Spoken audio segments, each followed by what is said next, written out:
8 de la mañana con 12 minutos, las 8 con 12 minutos, estamos de regreso. Esto es Ahora es Cuando, en Infinita por la 100.1, infinita.cl. Esta mañana con nosotros el exministro Rodrigo Álvarez. Rodrigo, ¿qué tal? ¿Cómo le va? Bienvenido, buenos días. Hola, muy buenos días. Aquí con un fuerte resfrío, quizás la voz lo indica, pero comprenderás que muy feliz por todo lo que ocurrió el domingo recién pasado, tanto en términos políticos como en términos personales hacia el amigo. Sí, pues partamos hablando de eso porque publicó una fotografía que lo muestra en su época de juventud. Entonces voy a partir preguntándole, no si todo tiempo pasado fue mejor, sino que ¿cómo ha visto usted la evolución de José Antonio Kast, dado que lo conoce desde hace tantos años? Así es, publicó una foto hace 41 años donde por supuesto las bromas por el pelo fueron la mayoría en las redes sociales. Lo pensé, pensé preguntar, pero me pareció un exceso de confianza. Tranquilo, te diré que lo que más me duele son los kilos de extra, los kilos de más que el pelo de menos, digamos. Ya, pero uno no tiene cómo hacer que le crezca el pelo, pero en cambio sí que le baje la guata. ¿Sí? Entonces, es cierto, y tenemos tarea pendiente ahí. Pero no, mira, una digamos, un gran afecto hacia José Antonio por todos estos años. ¿Cómo ha sido esa evolución? Yo creo que marcando varias de las tendencias que ya tenía en la universidad. Por un lado, esa perseverancia, esa tenacidad germánica de buscar los objetivos, y segundo, esa también convicción de siempre hacer lo que él estima que es correcto, lo que es adecuado. Y al mismo tiempo con esa también capacidad de trabajo que ya hemos visto en estas primeras 36 horas, reuniéndose en Buin, juntándose con todos los eventuales apoyos para un gobierno, partiendo hoy de Argentina. Yo creo que, por tanto, profundizando mucho de las características que como amigos ya conocíamos en la época universitaria hace algunas décadas atrás. Ya, ahora, en términos de evolución política, porque todos tienen evolución política, es muy raro que alguien se mantenga exactamente en la misma posición. La política se va moviendo y por lo tanto uno también se va, me imagino, acomodando. Usted mismo también ha tenido su propia realidad en términos políticos. ¿Cómo ha visto esa evolución política de José Antonio Kast? Si pudiera describirla así como en términos bien palmarios. Sí, primero un compromiso muy real de dedicar gran parte de su vida a la política. Ayer recordaba sus inicios como candidato a alcalde en Buin. En segundo lugar, una convicción de en su momento transformar a la UDI. Tú recordarás que fue como diputado el que generó la primera elección interna dentro de la UDI. En tercer lugar, la convicción de que era momento, después de una reflexión, de separarse del partido y formar una nueva organización como Partido Republicano. En cuarto lugar, esa persistencia que te decía que lo llevó a ser candidato presidencial, lo que no es fácil. 3 veces en cada una de ellas, sí, por tanta diferencia a otros candidatos, mejorando el resultado anterior. Así que yo te diré que hay una evolución del punto de vista de la política específica de elecciones, pero también desde el pensamiento, con mucha mayor madurez. Yo creo que nos ha sorprendido en las últimas horas el discurso en su momento del Día del Triunfo, sobre todo en aquel aspecto de agradecimiento y de apertura hacia otros sectores.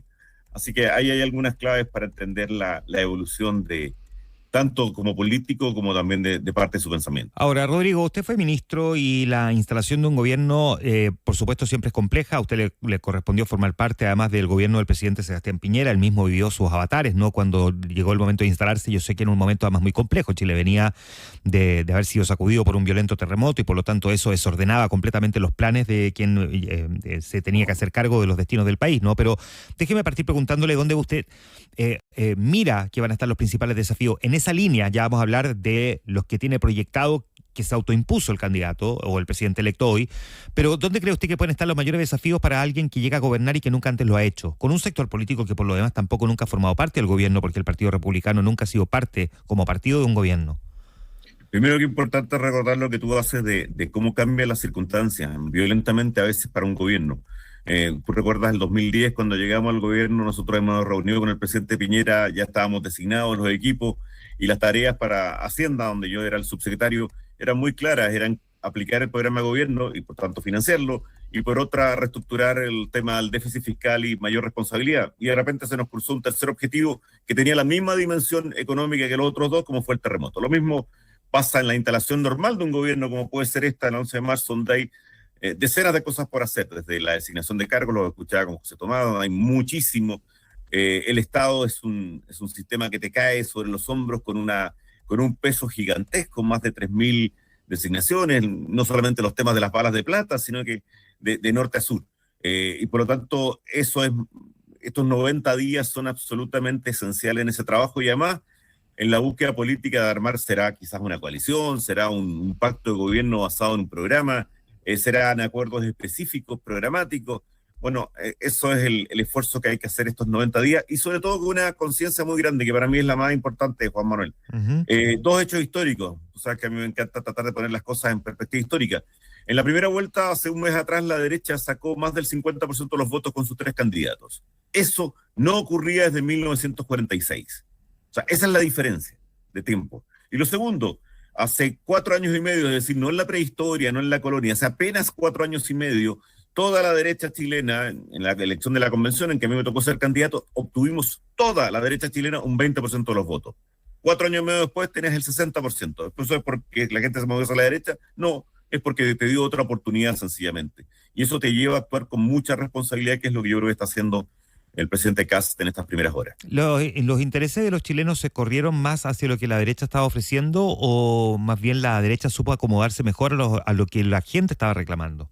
Hay un poco de ambas cosas, pero yo te voy a decir, yo creo que las causas de un resultado tan increíble como este, con 60%, casi 60% de los votos, con más de 7.200.000 chilenos, yo creo que está por un lado en las características de José Antonio y una muy buena campaña, en otra muy profundamente, y en eso ahí no nos corrimos nosotros, sino que fue la ciudadanía, en un rechazo yo creo que a muchas de las cosas que ocurrieron estos 4 años. Yo siempre pongo como ejemplo, hace 4 años el símbolo de la victoria era el presidente subiéndose arriba de un árbol mirando la lontananza en Magallanes. Si hoy día alguien hiciera eso, probablemente hubiera sido pifiado en esta campaña electoral, porque nos damos cuenta que los problemas son muchísimo mayores que el mero gesto de subirse a un ciprés en Punta Arenas. Y en tercer lugar, yo creo que ahí sí, a mí me parece que la idea de José Antonio que hace, pero es que ella y otros, de establecer que este iba a ser un gobierno de emergencia, no es un mero eslogan, sino que es la concentración en los dos principales problemas que yo creo que le preocupan hoy día a la ciudadanía, como son los temas de seguridad por un lado y por otro los temas económicos. Y en ese sentido tú fuiste capaz, yo creo, de representar esas mayores preocupaciones de la ciudadanía: empleo, crecimiento, desarrollo, inversión y por otra parte seguridad. Y ahí sí probablemente tú te moviste hacia un espacio que era más muy natural para ti como sector, en que la gente te valoraba y te estimaba más porque son las preocupaciones más grandes. Hace 4 años, recordarás tú, estábamos iniciando la curva de lo que importante era decrecer, no crecer, en que los temas de seguridad eran absolutamente marginales, tanto los de la Araucanía como los del norte. Bueno, hoy día la gente está en una posición totalmente distinta. ¿Es una incapacidad, cree usted, de la izquierda de haber sabido leer exactamente qué es lo que la gente estaba planteando? Yo creo que primero Porque no hay es lo algunos mismo que la temas. derecha lo haya leído mejor que la No, izquierda, a que la izquierda no haya sabido leerlo. es que voy a explicar por qué creo que hay un poquito de ambas cosas. Uno, porque yo creo que estaba en la parte esencial del pensamiento de este gobierno, muchas de las cosas que hoy día rechaza, pero con mucha fuerza la gente. A ver, no hay pocas cosas que demuestren mejor lo que era el pensamiento de este gobierno que ese proyecto constitucional que fue rechazado, y por eso se parecen tanto los resultados del rechazo a ese proyecto con la elección actual. Ujú. Porque exactamente todo eso era lo que yo creo que terminó rechazando por exceso, por radicalismo, por fundamentalismo de la ciudadanía. Y en segundo lugar, yo creo que cuando prometiste con una cierta superioridad moral tantos cambios en todos los aspectos, no lo lograste. Cuando tienes equivocaciones gruesas en lo económico, te escuchaba cómo se tomaba, y una de las primeras decisiones que hay que tomar el próximo año, recuerda, cuando llega el gobierno, el 11 de marzo, ya se ha cumplido un cuarto de la ley de presupuesto del próximo año.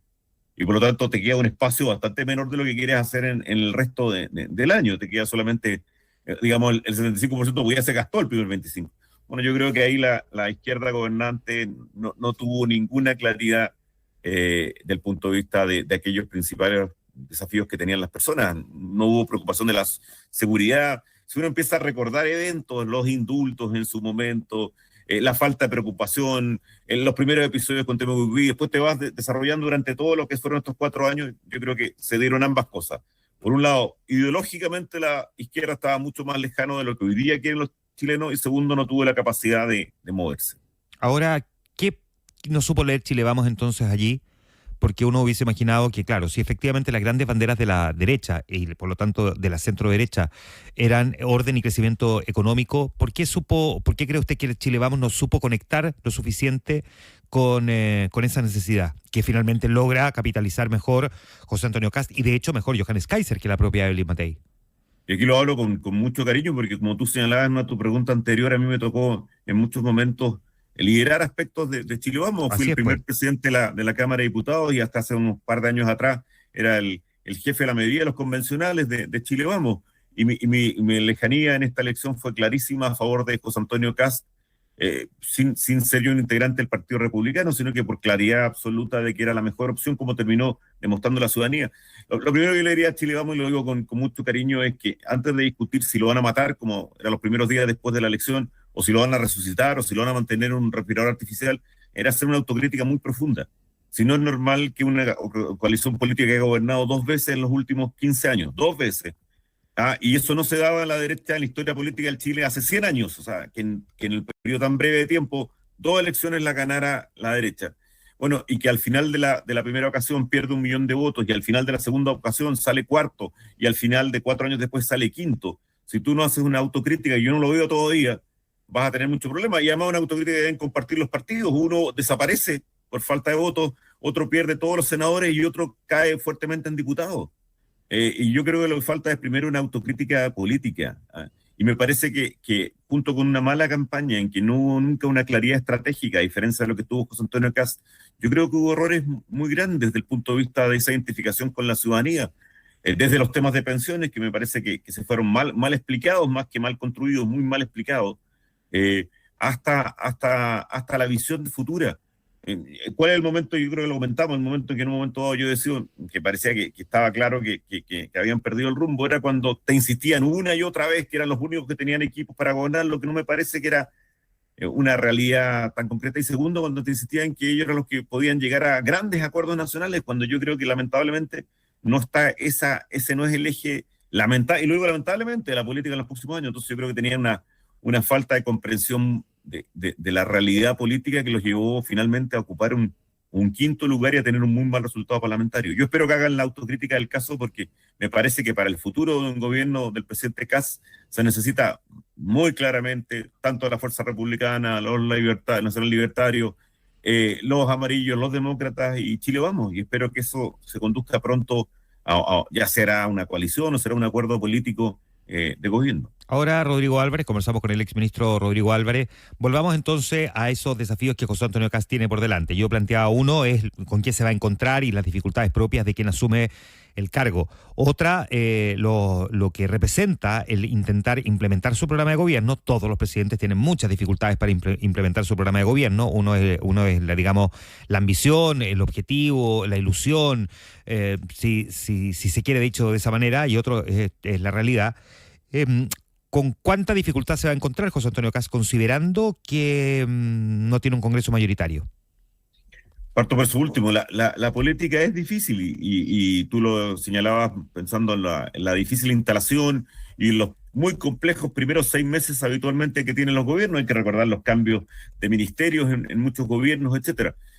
Parto con lo del Congreso. Yo creo que vamos a tener que volver a la buena política en el mejor sentido de la palabra, que es la capacidad de llegar a acuerdos en ciertas materias, de convencer, en otras de empujar desde el punto de vista de la política. Es cierto, no es el Congreso más óptimo, pero nuevamente poniendo esto en términos históricos, la derecha no tenía un mejor Congreso que este para la centro derecha hace más de 84 años.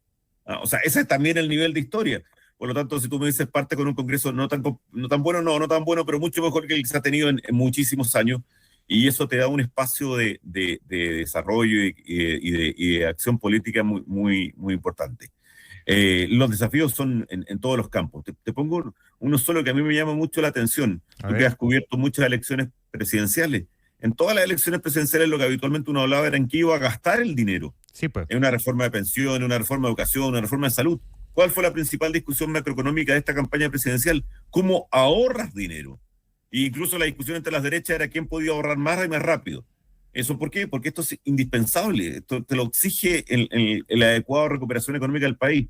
Bueno, ahí tienes un desafío muy grande. El desafío también de optar por algunas leyes probablemente quirúrgicas, con aspectos específicos y no grandes reformas que se te entrampan y se empantanan en el Congreso. Ahí hay algunos cambios para esos primeros 90 días. Ya, y ¿cuánto cree usted que la oposición puede, desde el primer minuto, torpedear o ponerle cierto obstáculo a José Antonio Kast en ese objetivo? Primero yo parto de la base, y lo fui durante 12 años, que las oposiciones son duras, y es lógico que así sean. Es su rol. Si lo importante es un rayado de cancha básico. Yo como soy por lo tanto recordar, yo como diputado de oposición durante 12 años con los ministros Izaguirre, Velasco, Marfana, Ninat, que son los que más me tocó trabajar, no llegué a tantos acuerdos. Lo que sí teníamos era un rayado de cancha básico. Yo les creía en sus cifras económicas, etcétera. Entonces, yo parto de la base que las oposiciones son duras. Otra cosa es que sean totalmente obstruccionistas en su momento o que desaten una cadena de acusaciones constitucionales como lamentablemente hizo buena parte de la izquierda en el último gobierno del presidente Piñera. Yo no le tengo miedo a la dureza, lo que tengo miedo es a no entender el funcionamiento adecuado de un sistema democrático. Me parece que hay buenas señales. El otro día me tocó estar en varios programas con la senadora Paulina Bodanovich, que no solo ha sido una autocrítica muy fuerte de lo que le pasó a la izquierda, que es brutal en la última elección, sino que también tengo que decir que hay que volver a reflexionar, hay que volver a hacer autocrítica, hay que volver a reivindicar lo que pasaron en esos 30 años tan vilipendiados. Y yo espero que estén esas lecciones aprendidas. Lo veremos en los próximos meses. Yo creo que los chilenos también nos exigen que hayamos aprendido esas lecciones. Ya, dos cosas a propósito de su frase. Uno, ¿es tan brutal la derrota a la izquierda o en estricto rigor no tanto? Si tampoco es un 80-20, digamos, un 70-30. Y considerando lo que ocurre en el mundo, lo que viene pasando en Chile desde el 2010, en que gana el opositor al gobierno de turno, pareciera no ser tan brutal, sino que parte más bien de lo que uno podría haber imaginado era la trayectoria o el destino político, digamos, de quien estaba en el gobierno. No, yo creo que un 58%, un 42%, más de 2.100.000 votos, un sector sobre otro, sobre todo cuando es la derecha la que triunfa sobre la izquierda, es una derrota muy brutal, porque además una derrota que también se expresa en parte en el Congreso, que también se expresa en parte, sobre todo en el corazón de las ideas. Yo creo, yo voy a separar ahí, yo creo que Janet Jara finalmente ella tuvo una muy buena votación, pero la derrota conceptual para la izquierda, sobre todo pensando en términos relativos, como yo creo que hay que pensarlo, Juan Manuel, lo que era hace 4 años. O sea, si tuvieron 4 años para gobernar, 4 años para solucionar tantos temas y terminas entregando, y este es ese círculo vicioso que te decía que hay que romper. No termines entregándole a alguien que tenga un matiz, probablemente termines entregando a tu peor adversario, el que derrotaste hace 4 años. Si esto no ocurre en las democracias exitosas. O sea, para pensar en Estados Unidos, para pensar en países en que pasa esto, en Estados Unidos hay que ir al siglo XIX, o ahora Biden y Trump, que ocurrió esto que entregaste el poder sucesivamente a tu peor adversario. Esto no es propio de democracias exitosas, ¿eh? Esto hay que tenerlo claro, y por eso hay que reconocer, yo lo hago desde la envidia, los años de la concertación como un experimento político exitoso. Esto es muy, muy fracasado para la democracia chilena. No, pero yo creo que la derrota es muy, muy fuerte. Pero, mira, ¿cuántas elecciones hace poquito la izquierda te decía, el único lugar donde la derecha gana son en 4 comunas del barrio Alto de Santiago? Bueno, ahora acabas de ganarle en 326 comunas en todas las regiones del país, en todas las categorías etarias, en todos los quintiles, en todo. Claro. Entonces, la derrota esa probablemente sí es como el mayor reflejo, ¿no? Ganar en 326 de las 345 comunas. Pero tú comprenderás, Juan Manuel, tú recuerdas cómo nos sacaban en cara para el plebiscito, para la electoral elección de alcalde y gobernadores. Ustedes solo pueden ganar en las 4 comunas ricas de Santiago y de repente en alguna del país que pasa algo curioso en las elecciones presidenciales. ¿Y esa era la realidad o en las elecciones de gobernadores? Ahora le ganaste en 326 comunas, desde Colchane hasta Las Condes, para ponerlo claro. En mi región, ahora fui diputado por Magallanes es una región tradicionalmente de izquierda, le ganaste en las 10 comunas. ¿Ah? Entonces es una derrota muy, muy fuerte.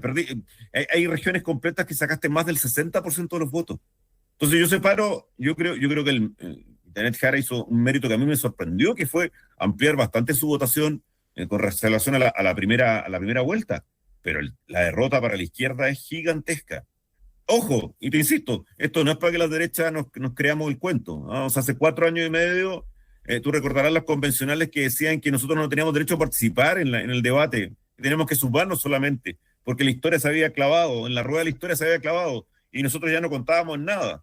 Entonces, si nos creemos ese cuento de que somos los mejores porque sacamos el 60% de los votos, porque por primera vez desde 1946 en primera vuelta lograste más de del 50% de los votos, si te crees ese cuento, te puedes llevar un portazo en la cara en los próximos 4 años muy grande. Yo por eso creo que todas las primeras señales del presidente Kast han sido muy buenas en la línea contraria. ¿Usted mantiene abierta la puerta a la posibilidad de volver a ser ministro en algún momento de su vida? Sí, que no hay manera de disimular la pregunta, yo sé. No, que me salvaste, porque si está escuchando mi señora, me salvaste en decir, en algún momento de mi vida, quizás sí. Pero yo conozco cómo se forman los gabinetes y por lo tanto lo único que te puedo decir es que voy a estar disponible a ayudar lo más que se pueda, no solo por las convicciones políticas comunes, tanto en el caso, sino que también por la amistad, ayudarlo en que su gobierno sea extraordinariamente exitoso porque se le va a hacer bien al sector de las ideas que yo creo, pero sobre todo le va a hacer muy bien al país.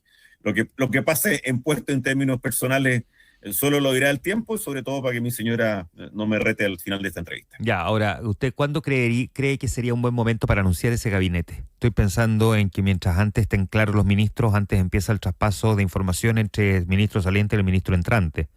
Yo al menos sugiero, y lo he comentado en la gente del comando, cuanto antes mejor.